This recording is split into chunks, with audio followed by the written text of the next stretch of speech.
पांचों पांडव लौट कर आए, गंगा नहाकर देखा द्रौपदी ने सूर्य उदय हो गया है, महल के ऊपर कौवा मंडरा रहे हैं। घर के ऊपर कौवा मंडराना शुभ नहीं माना गया है, और खास करके अमावस के दिन तो कौवा घर के सामने ऊपर नीचे दिखे तो उसे विदा करने का प्रयत्न करें, क्योंकि कौवे के साथ साथ कई जानवर, कई पक्षी ऐसे हैं जिनके शरीर में वैज्ञानिक सेंसर हैं, जो भांप लेते हैं कि इस घर पर संकट आने वाला है। गाय भांप लेती है, कुत्ता भांप लेता है, कौवा भांप लेता है, हिरण भांप लेता है।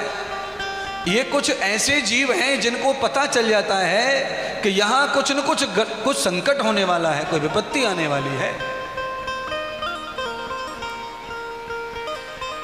गौ माता के पैर का जो खुर होता है उसमें मैग्नेट है, उसके अंदर ऐसा कोई सेंसर है कि वो भूकंप को समझ लेती है कि यहां भूकंप आएगा। 7, 8, 10 दिन पहले उसे पता चल जाता है गौ माता को कि भूकंप आने वाला है।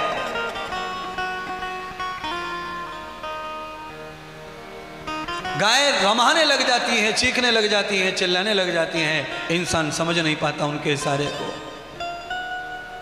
कच्छ में भूकंप आया था, कच्छ के भूकंप में तो इतना लिखा हुआ है इतिहास में कि कच्छ के भूकंप में गाय जो है सब खूंटा उखाड़ के भाग गई थी भूकंप जब आया था,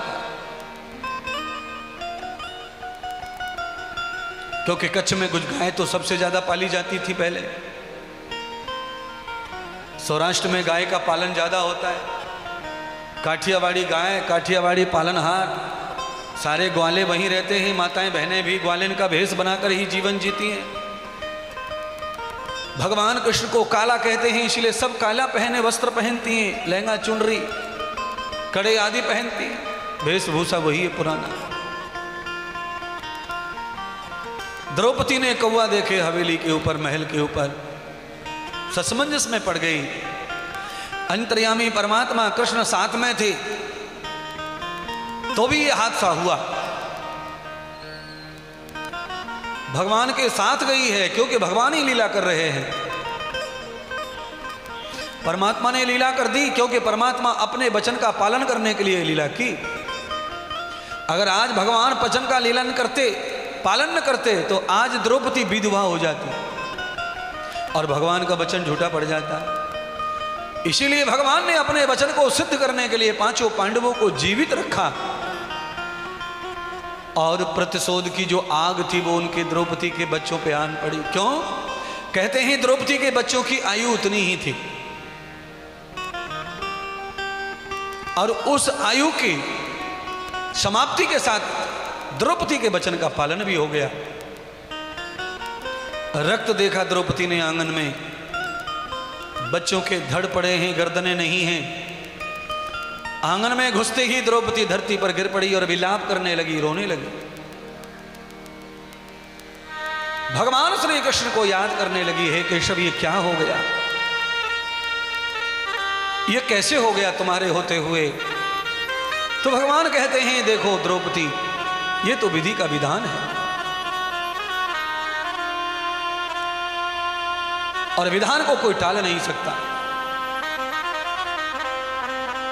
अब द्रौपदी को कैसे भगवान समझाएं कि मैंने तेरे सुहाग की रक्षा की है, इसीलिए ये बलिदान देना पड़ा तेरे पुत्रों को।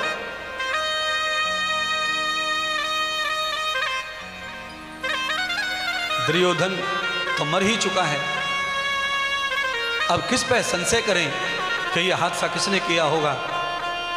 भगवान को पता चल गया कि अश्वत्थामा ने किया और अपने पिता के प्रतिशोध में किया है। किसी भी पुत्र को अपने पिता की मृत्यु का बदला लेने का पूरा हक होता है, भगवान जानते राजनीति।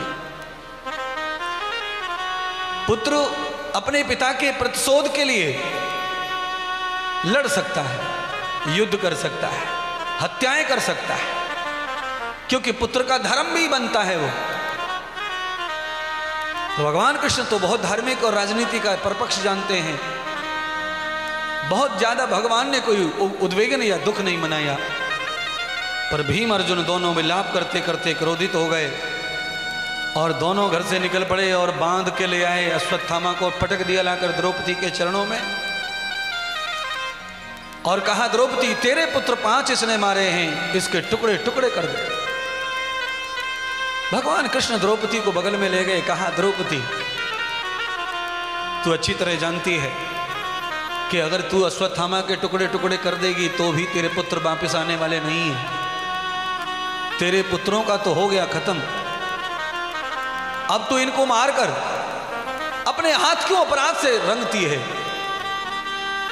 और दूसरा यह है कि तेरे पति अर्जुन को, जिसके पिता ने दुनिया का सबसे प्रमुख ज्ञान दिया हो और जो ज्ञान अपने पुत्र को नहीं दिया वो पति तेरे को दिया, ऐसे गुरु का पुत्र भी है ये। इसलिए हे द्रौपदी धैर्यपूर्वक सोचो, विचार करो।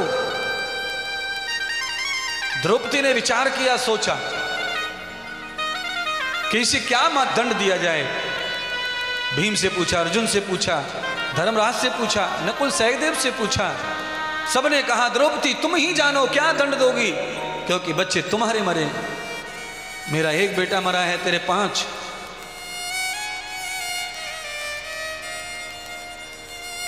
अंत में द्रौपदी ने भगवान के चरणों में ही समर्पित कर दिया अपना भाव। सर्वधर्म परित्यज्य, हे परमात्मा, हे कृष्ण, मैंने तो सर्वधर्म का पालन करने वाले सब धर्म का त्याग करके तुम्हारे ऊपर छोड़ दिया। तुम जो आज्ञा करोगे वही सुलूक किया जाएगा इसके साथ। तो भगवान ने द्रौपदी को कहा, देवी ये तुम्हारे पुत्र का हत्यारा है, इसे मारना तो जरूरी है, पर गुरुपुत्र को मारना अपराध है। और ये वीर है, योद्धा है, तपस्वी है, बलवान है, और ऐसे योद्धा ऐसे वीर बार बार धरती पर नहीं आते देवी। और गुरुपुत्र होने के नाते इसे माफी देनी चाहिए, और तेरे पुत्रों को इसने मारा इसलिए इसे सजा देनी चाहिए। शरीर एक है और भगवान 2 काम बता रहे हैं द्रौपदी को, तेरे पुत्रों के हत्यारे को मार डाल और गुरु के पुत्र अश्वत्थामा को जीवित छोड़ दे, माफ कर दे। ये कैसे संभव है? तो भगवान ने युक्ति निकाली कि अश्वत्थामा को तो समाज में बहुत प्रतिष्ठा है, नाम है, कीर्ति है, इसका अपमान कर दे। और जिसका सम्मान समाज में होता है, अगर उसकी इज्जत चली गई, उसका चरित्र चला गया, तो उसे मरने की जरूरत ही नहीं है, वो तो जीते जी पहले ही मर जाता है। तो इसके अपमान से इसे घृणित कर दे, जिससे ये समाप्त हो जाए और ये खुद ही मर जाएगा, तुझे मारना नहीं पड़ेगा। इसलिए गुरुपुत्र भी बच जाएगा और तेरे पुत्रों को मारने वाला दुष्ट भी मर जाएगा। द्रौपदी ने वही किया, काला मुंह कर दिया, बाल काट दिए उसके और नंगे करके कपड़े उतार के भगा दिया अश्वत्थामा को। पूरे हस्तिनापुर में अश्वत्थामा को लोगों ने इस तरह देखा तो अश्वत्थामा मुंह छुपा करके जंगल में चला गया।